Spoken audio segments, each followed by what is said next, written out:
Unit 10 Spenser's Poetry I. Structure. 10.0 Objectives. 10.1 Introduction. 10.1.1 The Sonnet. 10.1.2 The courtly love tradition and poetry. 10.2 The Alnaretti Sonnets. 10.2.1 Sonnet 34. 10.2.2 Sonnet 67. 10.2.3 Sonnet 77. 10.3 Let's sum up. 10.4 Questions for review. 10.5 Additional reading. 10.0 Objectives. The intent of this unit is to 4. Provide the student with a brief idea about the Alnaretti sonnets in general. 4. Familiarize the student with a select few of Spenser's sonnets, specifically from the Alnaretti sonnets. 4. Indicate 10 ways of analyzing the sonnets that the student may want to take further, through a combination of formal and substantial elements. 4. Explore the relations between the formal and the substantial elements in a poem. Read in conjunction with the poems. This unit should provide the student with some ways of opening them out analytically, and with a sense of the importance of the formal dimensions of a poem to the overall meanings it generates. 1.0. Introduction. This unit will attempt to offer an overview of Spenser's well-known sonnet sequence, the Alnaretti sonnets, focusing primarily on formal elements and literary influences. It will offer analyses of 3 sonnets from the Alnaretti. The influence in particular of Italian court poets like Petrarch, and the reworking of the sonnet will be explored. The earlier mentioned conflict between the Christian and Platonic visions, especially of love and eroticism, will be touched upon. To begin with, in what follows immediately, we will examine some aspects of the sonnet and of the courtly love tradition, which Spenser was part of. 10.1.1 The Sonnet. An important point to remember while reading the poems and the following notes is that the sonnet is fundamentally a short lyric, a stylized 14-line poem that developed in Italy in the Middle Ages. There are broadly 3 styles of sonnets: the Petrarchan, which is the most common, consisting of an octave and a sestet; the Spenserian, which has 4 quatrains and a couplet, rhyming above BC BC CD CDE; and the Shakespearean, which follows the Spenserian line scheme of 4 quatrains and a couplet, but differs in its rhyme scheme above CD CD FFGG. The sonnet became popular in Italian poetry primarily as a vehicle for the expression of love, and Spenser's Poetry I sensuality, a heritage that it carried with it into its English versions. Petrarch was the Italian poet most well known for this practice, and his Canzoniere, a collection of love sonnets, as a sort of literary COTLDN_ANDIUN of the passions of the lover. The sonnet is in many ways the most appropriate form for the articulation and expression of the tint of sentiments that came to be characterized as courtly love. Its brevity prevents excessive sentiment from becoming sententious, and forcing such sentiment to be articulated through intense imagery and condensed rhythm. At the same time, its internal organization allows the poet a degree of flexibility and innovativeness in terms of constructing the poem as a dramatic movement or series of movements that mirrored the innermost of his own passions and feelings. One of the il poi tant virtues of any courtier, as we earlier noted in Unit 8, according to the influential Italian writer Castiglione in Tlze Roach of Die Courtier, which served as a conduct book of sorts for many Elizabethan courtiers, was adoration, or sprezzatura. We can see how important the sonnet was as a form of the lyric that held in moderation, even as it augmented at the aligning passions of the courtly lover. Perhaps most significantly, it allowed the poet to represent love as an intense yet elusive, almost ephemeral and trans-worldly feeling and ideology of love that characterized the poetry of the courtly love tradition. In this sense, the sonnet was the ideal FOI_N for the articulation of this dominant conception of love in the Renaissance. Let us briefly examine this phenomenon. 10.1.2 The courtly love tradition and poetry. When Sir Thoinus Wyatt and the Earl of Surrey translated Petrarch's work into English in the 16th century, it was to prove tremendously influential. The sonnets initiated a way of thinking and writing about love in English poetry that was fundamentally chivalric, based on feudal themes and ideas, and centered on the figure of the beloved as mistress of the poet. This way of thinking about love, or ideology of love, was first formed in the troubadour poetry of Aquitaine and Rovanca in southern France toward the end of the 1th century, where its influence spread to Italy. and the rest of Europe. One may describe its basic tenets as the following: the I. Celebration of adulae, the near deification of the mistress, the lover is very often unrequited in his love, and somewhat paradoxically, the celebration of faithful service to the beloved. There were several reasons for the emergence of this particular ideology of love. Medieval Europe in the early part of the last millennium was controlled by feuding warlords, protected and sounded by emlies of Nigel us who owed allegiance entirely to their respective barons. One means of forming alliances amongst these lords was through marriages between their houses. These marriages of convenience meant that the lady of the castle was often not very close to the lord, and even neglected by her husband. Since the castle populations were predominantly male, with few women, the lady inevitably came to be the recipient of the amorous attention of the many knights and courtiers. The passions thus evoked were less often torn by the opposite demands of fidelity to the Lord and desire for the beloved. Equally important were the roles of the Catholic imagination of the Virgin Mary on the one hand and the pre-Christian tribal conception of women as powerful beings, on the other. They eyed to the beloved, because of her social inaccessibility, often being represented as quasi-divine, especially in poetry. It is from this peculiar conjunction of social and historical factors that the poetry of courtly love carries the paradoxical discourses of adultery and fidelity, intense physical passion celebrated in an idealized, almost spiritualized fashion. Poets in particular had few predecessors to chart this new mixture of emotions, although the Latin poet Ovid, in his Ars Alnatoria, which pictured the lover as the slave of his passion and therefore of his beloved, was to prove singularly influential. TLLE poetry that emerged from this context spread swiftly through medieval Europe. C.S. Lewis' old but classic study, The Allegory of Love, is W.RTH exploring for a more detailed understanding of this phenomenon. However, by the time it reached England in the 61st century, several other factors came to play a decisive role in changing its characteristic features.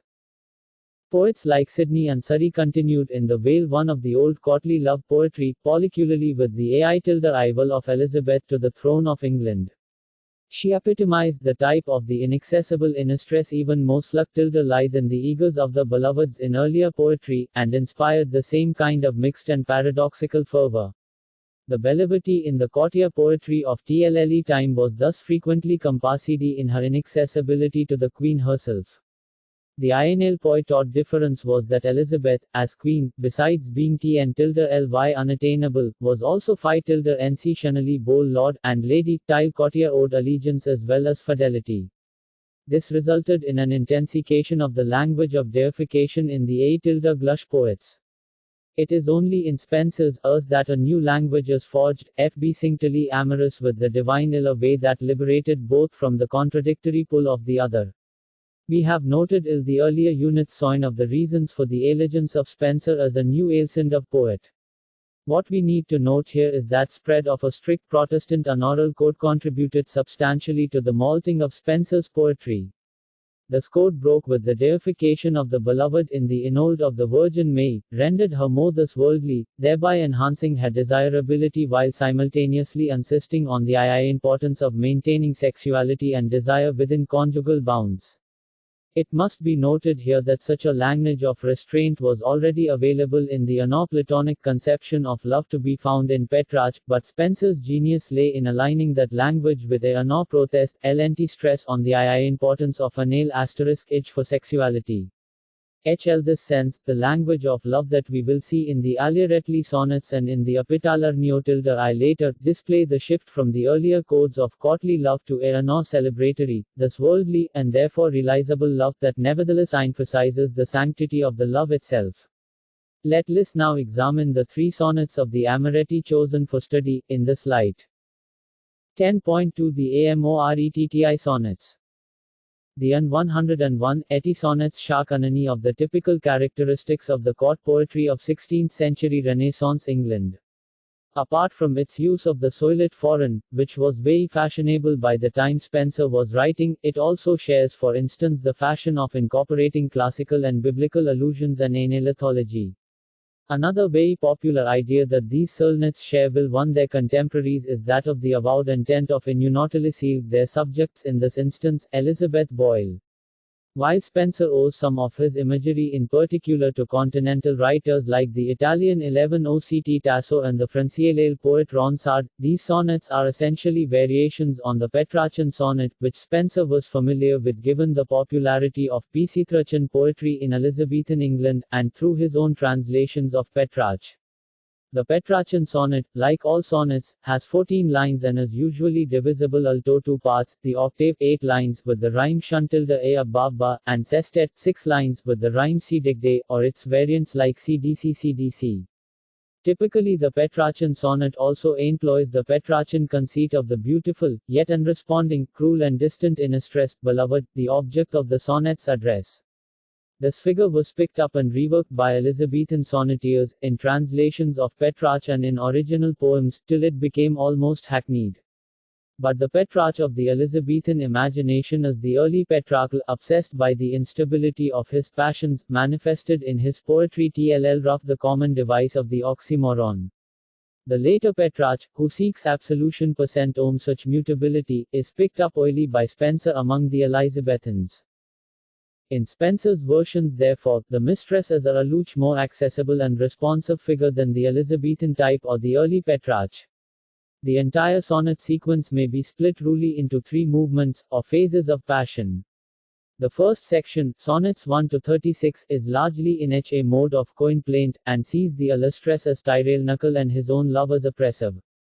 The second section, sonnets 37 to 69, refigures the lover and his mistress in more exploratory, and therefore more conciliatory terms, with the lover appearing more aware of his mistress as 11e1, self as pay sus poetry feeling, thinlying and speaking subject of passion.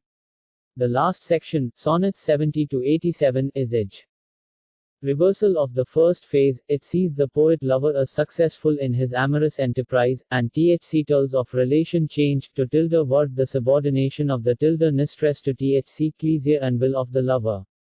It must be noted that like a finely composed bit ccc of an elusive tlic thars, OVAMA and TS cannot, in actuality, be so easily separated. There are overlaps and seepages in the themes identified above between the different clauses, and the shikmi suggested here is arguably not waterlight.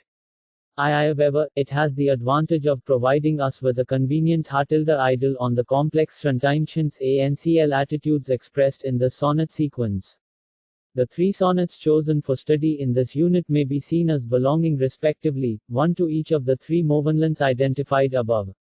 SPENSER'S also experiments with the line and rhyme schemes while a sonnet, splitting it into 3 linked quatrains and a couplet. We shall study the effects of this in our analyses of Tully poems.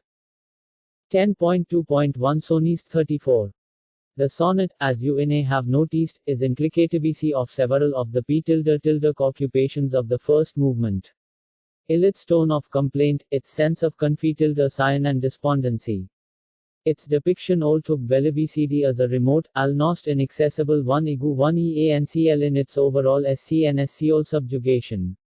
It essentially follows the Petrarcha el trope, first popularized by Wyatt in Lee's translation of the Italian poet, of a low a stores 111 tossed ship coglit in the grip of his passions. However, Spenser introduces Itala of the beloved, is a star that iclcsiim frigli thcc's oilite. In storm, or tlle troubles of life, Hachwa, her lig is hidden from him by clouds, leaving him to wander now in darkness and dismay. 11. 5-7. Further, unlike the other Alizechitial-NN versions of the stroke, SPCNSCR does not attribute the storm to his belovehicle, implying thereby that it is a storm of influencial at desires. Contrarily, he hopes WHC and the star.me is past, she will shine again as his guiding star. 11. 9-12. The sonnet, though apparently diverging from THCPCTRAR half form in its organization into lyric quatrains and a couplet, may nevertheless still be split into an octave of 2 quatrains, and a sestet with a quatrain LDA couplet. Thematically, the first 8 lines present THC poet's rent situation of feeling lost in a sea of trouble, without pedants or solace. The first quatrain IIERC lays out the analogy while the second applies it to the spuling subject himself. Tilly next 6 lines reverse this downward mood, to anticipate relief from the perils and a renewed access to his beloved. The sestet in turn may be split into the quattle-tilde-lin and the couplet, with the latter returning to touch upon the poet's sense of grief and anxiety, with which the po-tilde-ethan closes. The sonnet employs TLIC typical Spenserian sonnet form, with the rhyme Shemsi above BC. The interesting effect this achieves is the continuity between the different quatrains but a discontinuity with the couplet. In terms of reading the poem, this has one possible effect: the 3 quatrains reflect a total experience of trouble and care, in which the hope and anticipation of relief from the experience becomes a part of it. Ratlier TLLA tilde I distinct from it. THC final couplet then functions as a relectivici commentary, distinct from the experience, and in fact almost objectively rendering THC experience as a total and continuing one. I 0.2.2 Sonnet 67. The Sonnet 2 picks up a trope common to both Pelrachan sonnets and to other Elizabethan versions of them, the setting of the ent, with the beloved as a deer ig hunted by the poet as huntsman. Again, unlike its typical treatment in Elizabethan sonnets, in Spenser's version the huntsman catches his prey. In Philp, Spenser's is a radical exception to this convention, for HC not only wins the chase but presents the victory over the beloved, or the conclust of the prey, as being by HCR own will, i.e., as of her own desire. 11-12. The ambiguity of line 9, there she beholding me with milder look, malts it unclear who makes LL tilde a conclust possible by becoming milder, the hunticiar or the hunted, but line 11 suggests that the beloved remains nervous about the prospects of marriage, belying the last lines of the poem. It would U tilde taking and be very instructive for the student to compare this poem with Sir Do tilde nas Wyatt's Stridey of Spenser poem Whoso list to hunt. A sonnet with similar themes and imagery, but, in the traditional Petrarchan mold in Wyatt's poem The Dear, or Beloved, is ultimately unattainable, and the poem ends with the line Noli me tangere, for Caesar's I am, the Latin phrase meaning do not touch me, which are the words inscribed on the collar around the deer's neck. In contrast, there is no Caesar, or competing lord, to whom the beloved is bound in Spenser's poem. In her very availability she thus becomes the site of a transforming discourse of love and desire in Spenser's poetry, a discourse in which the beloved is not just transformed from a remote and unrealizable object of desire, but, with a new mutuality and reciprocity HAT probably originates in Protestant Thulf, is hinted at as being herself a desiring subject. The sonnet 2 uses the rhyme scheme above BC, using the same 3 quatrains plus a couplet scheme, but unlike sonnet 34, it resists a thematic split into an octave and a sestet. Instead, being a poem less about a condition than an event, it lays out the movements of the event in 3 steps, the 3 quatrains followed by a coinlenting couplet. The reversal typical to the Spenserian sonnet happens in the second quatrain itself, with the retune of the deer, and her eventual willingness to be captured. 10.2.3 Sonnet 77. The sonnet ball rose not from Petrarch but from another tilde Lallioli poet who was also inspired by Petrarch, Torquato Tasso, 1544-95, specifically his sonnet Non Sunsi Belli. Tasso describes his beloved's breasts through 2 analogals of tilde en malfeutes and tl tilde a legendary golden apples, but Spenser Pisilices on only one of these in the sonnet, devoting another sonnet entirely, Solmet 76, to the other. In both 76 and 77, Spenser's intellectuals are not to describe physical beauty for its own sake, or as sexually stimulating and erotic, but to forge a connection between physical beauty and spiritual virtue, linking the erotic with the spiritual and tlle sacred. That is, he wishes to suggest that the beloved is so full one of virtue and religious and unoral purity, that even the sight of her breasts can only arouse in Ling an appreciation of these qualities in her, rather than simple physical desire. Hence the description are her breasts as exceeding sweet, yet void of sinful vice, that many sought yet none could taste, sweet fruit of pleasure brought from paradise, by Louis tilde himself and in his garden placed. TL. 9-12. The reference to paradisal is multi-leveled, referring to the original sin and the fruit of the tree of knowledge of sexuality, as well as suggesting that his beloved is paradise itself embodied, with the understanding of paradise here as that original state of man, when the sensual and the spiritual were not separate but fused. In this, Spenser is deliberately attempting a fusion of the Platonic ideal of ultimate beauty as lying beyond sensual perception, and Christian needs and values, such that the Platonic ideal of beauty may be perceived in the physical world by one sufficiently spiritual to not be overwhelmed by its sensual seductions. SPENSER seems to be applying Reformation celebrations of conjugal sexuality as superior to celibacy, to the less strictly marriage-oriented Petrarchan frame of sensuality. The reference in the final couplet to the thoughts as guests at the table of his beloved is intended to enumerate this detachment from the vagaries or controlled sensuality. Like the other two sonnets, this sonnet too follows the rhyme scheme above BC/BCC/DCDE. There is a false rhyme between lines 4 and 5, for Yavari and royalty are not true rhymes for lie and by. This may suggest a dissonance between the quatrains, but it would not be true.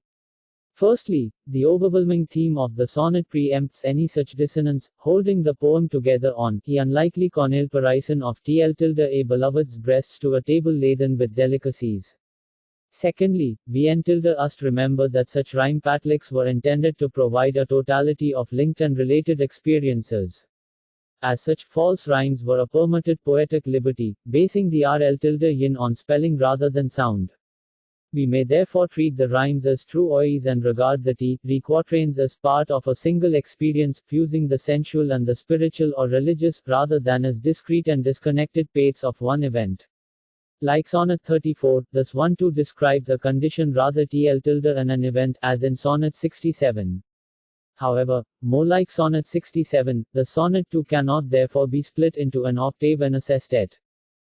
Spenser's Poetry I. 10.3 Let's sum up. In this unit we have looked at some important aspects of the sonnet form and the traditions of courtly love poetry that influenced Spenser. We noted how the sonnet was in many ways the aptest literary vehicle for the articulation of a new conception of love that owed much to the Italian courtly love poets. Some of the important aspects of the courtly love tradition and their transformation in Spenser's poetry, along with the historical reasons for this, were also touched upon. We then examined some of Spenser's shorter poems in this light. We saw how they draw upon and yet diverge substantially from earlier traditions of love poetry, especially the Petrarchan. We saw how they serve to illustrate not just the poet's unusual poetic skills and originality, but also the peculiar movement in the quality of passion in a sonnet sequence, from despair to ancient to celebration. The formal analyses of the sonnets also revealed the ways in which Spenser managed to forge a new kind of English lyrical form. In the next unit we will examine two longer paeans by Spenser, the Epithalamion and the Prothalernio Z. 10.4 Questions for review. 1. I. 10.5 Additional reading. J. F. 1. Burrow, Cully, Edmund Spenser, Plymouth, North Court House, 1996. 1. The courtly love tradition was in many ways formative of the poetry that was to follow the Renaissance poets, even IFJT was substantially modified by them. Do you agree? 2. In the three sonnets from the Anzoretti by Spenser that you have read, what do you consider are the specifically Petrarchan elements? How does Spenser to Couplet, Helen, Pastoral, Medieval into Renaissance, Ipswich, D.S. Brewer, 1977. I rework them, if at all. I3. The Amoretti sonnets by Spenser are replete with images of sensuality. What, in your opinion, do these coinlunica talk about? A. The poet, B. His beloved, and C. The age. 4. In sonnets 34, 67 and 77 of the Amoretti, Spenser explores a vision of love that is at odds with both the Christian and the classical. Do you agree? 3. Dissenbrock, Reed White, The Petrarchan Context of Spenser's Amoretti. PMLA 100, L. 1985. 4. Elrod, Robert, Neoplatonism in the Poetry of Spenser, Geneva, Rose, 1960, Lewis, C.S., The Allegory of Love. 5. Johnson, William C. S. J. Answer $Amoretti, Analogies of Love, Leversburg, BBC Nell University Press, 1990.